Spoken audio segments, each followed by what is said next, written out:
It's nice to speak with you, Aman. I'm looking forward to hearing your views today on the topic of international logistics and the impact on the overall supply chain. Before we start, can you provide a brief background of yourself? Certainly, Dustin. It's a pleasure to speak with you. I appreciate the blog series that you're running. Very insightful. A lot of information there. So thank you for giving back to the profession. Um, a brief background on myself. My name is Aman Sapra. I work with Onge Company. I'm a senior project manager for inventory and supply chain strategy. Work a fair bit with international logistics, but also work a fair amount with forecasting, inventory deployment, sales and operations planning kind of problems that folks would be working creatively to address. I also work a fair amount with understanding commodity flow analysis, regional trends in terms of data-intensive trade and commodity flow data, and just general in terms of service strategies and network strategies. So I've been with St. Ange Company about 10 years, and it's been a great journey. And what is the impact of international logistics on the overall supply chain?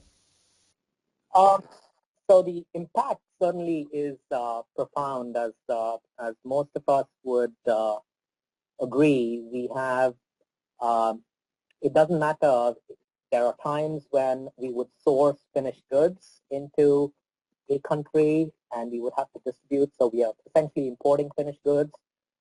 We are importing raw materials at times. If we are producing finished goods within a country, we could be importing services from other countries. You could be looking at various things as the world's become flat. More and more, physical flow of the product has gone international, and to make physical product flow from the origin point to the destination point is what logistics does, and international logistics has essentially brought to the fore this very critical component of ensuring that the product gets to the right place at the right time, in the right quantity, and at the right price. So international logistics does have an overall impact on the supply chain, whether you look at sourcing strategies, fulfillment strategies, how do you deploy your deployment strategies, your network strategies in terms of distribution centers, where should they be located, what size should they be, what mission should they have. All of those have get impacted by a single component around international logistics, and it does have a profound impact on the overall supply chain. And where do the challenges lie? The challenges typically come from that's a multifaceted question, because the challenges could lie with right at the very top when the overall strategy has not been determined, or if it has been determined, it is somewhat dated. So,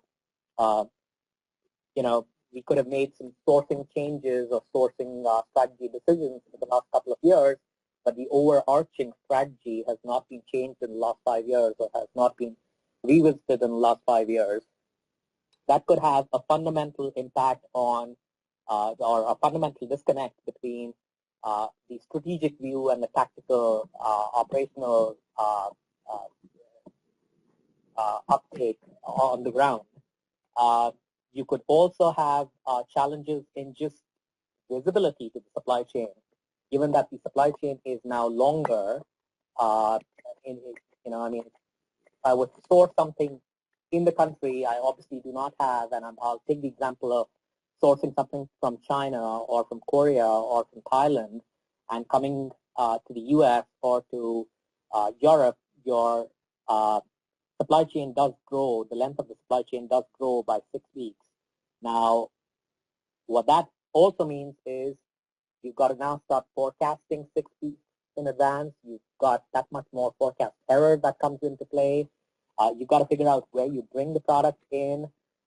You've got to account for all kinds of risks in the supply chain. So the challenges generally come from the lack of the strategy as well as visibility to the strategy and to the execution, and also to the recording of various events within the supply chain.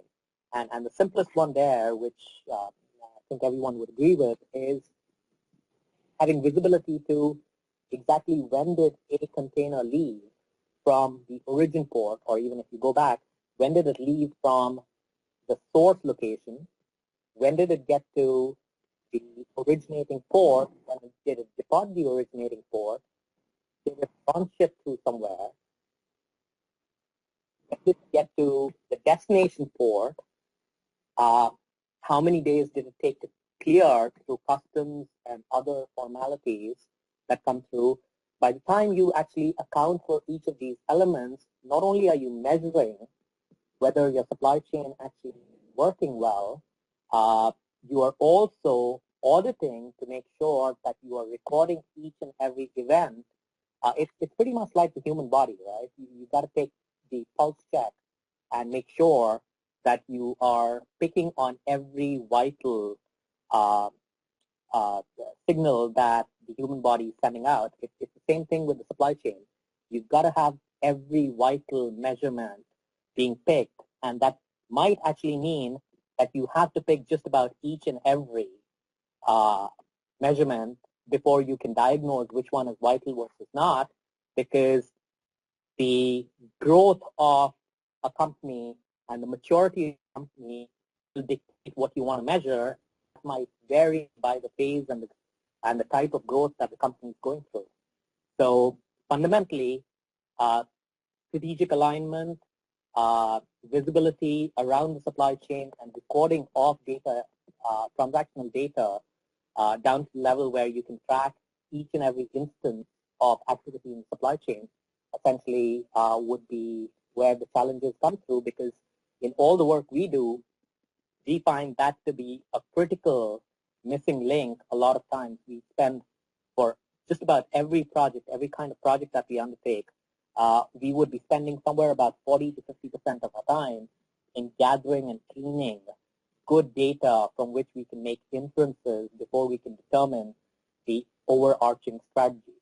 And unfortunately, what should, or fortunately, whichever way you want to look at it, you want to have done that analysis prior to putting the strategy in place, which a lot of companies are fundamentally starting to do, but it is, you see it the other way around as well, where some strategies have been put into place, but there is no data that drives the strategy.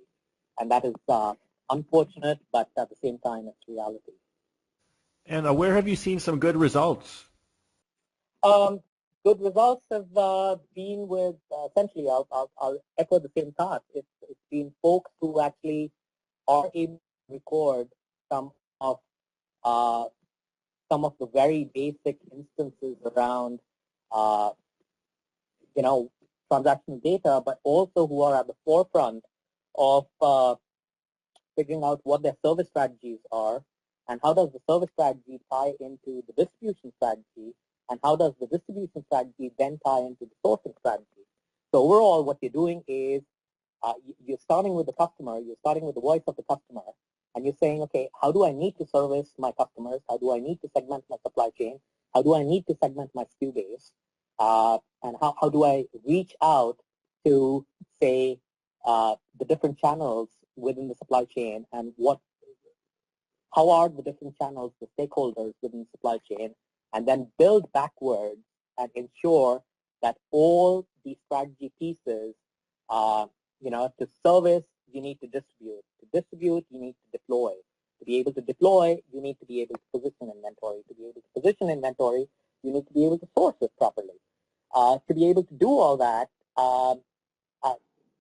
you essentially are looking at a multifaceted approach, and most people who are successful are able to take a comprehensive outlook at the supply chain and essentially figure out where the issues are. And as soon as you start looking at this entire chain, the entire value chain, it goes back to what traditionally been called the shifting bottleneck problem.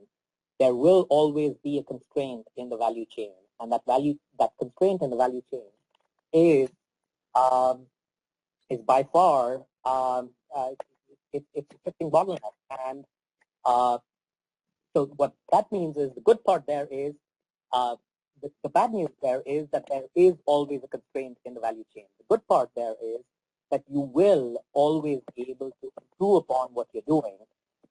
The most important thing there is to fundamentally be able to understand what is the pacemaker in the process, what is the pacemaker in the value chain, what is the pacemaker that is constraining the entire value chain, addressing that before moving on to other areas which might need to be addressed. So overall, holistically, there might be a slew of projects that are being done individually under each and every cross-functional discipline in the value chain. But if you were to take the holistic view, where exactly is that problem, where is that issue that is essentially becoming the pacemaker to the entire value chain? Once you're able to get to that, once you're able to start addressing that, once you're able to get that approach into your supply chain value proposition thinking, I think a lot of folks will start to gain benefit, and we've seen that significantly with some of the folks who've made a very conscious effort in ensuring that they even with as with a small portion of their supply chain being international, they put in a conscious effort in ensuring that they understand the impact of outsourcing, the impact of bringing in product from different countries, the impact of positioning product in and deploying product, deploying inventory, and how new products should be introduced versus regular SKUs should be introduced. So all of that, when you start looking at all of those facets and you say, where exactly should I be concentrating? That's typically what has helped a lot of folks in ensuring that they know where to address their efforts in making their supply chains more efficient, more comfortable, more easier to work with, and in all sense, fun to work with for their own employees as well as other stakeholders that interface with their supply chain. And thanks, Aman, for sharing today your views on international logistics and the impact on the supply chain. Certainly, Dustin, my pleasure. It was good talking to you.